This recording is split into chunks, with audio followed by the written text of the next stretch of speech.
Well, Reserve Bank Governor Philip Lowe has challenged the Albanese government to make workplaces more flexible and productive as the economic outlook becomes increasingly gloomy.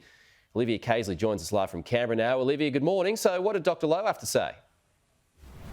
Good morning, Pete. Well, he delivered a pretty candid speech in Melbourne last night where he called on Australians to brace for a pretty bumpy ride when it comes to both inflation and interest rates. He also said Australia would be better off if we had a more flexible labour market. And this comes obviously as Parliament is set to debate the government's Omnibus Industrial Relations Bill next week. He also commented on the renewable energy transition, saying that it will probably spark higher energy prices in the year ahead. And Deputy Opposition Leader Susan Lee was asked about his comments about the labour market earlier and backed his calls.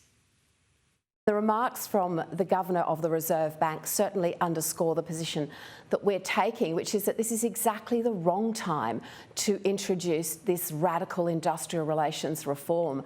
Analysis that the Coalition put out yesterday relating specifically to small business shows that 56,000 small businesses would be dragged to the table for multi-employer bargaining. Olivia, is the government likely to exempt more small businesses from multi-employer bargaining now? Well, that's the major sticking point, and it certainly looks like Labor will need to make some concessions if it wants to pass this bill by its Christmas deadline. Workplace Relations Minister Tony Burke has said he's open to amending the definition of a small business employer to more than 15 employees, but he's so far resisting calls to split up the bill. Deputy Opposition Leader Susan Lee, though, says that all businesses would be affected by these reforms. 20 and 200 is still affected. 0 to 15, 15 to 20. You can pick any number you like.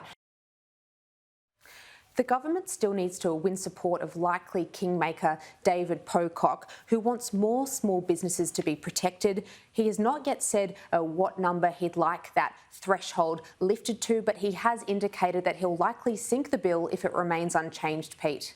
Olivia Casely live from Canberra, thanks.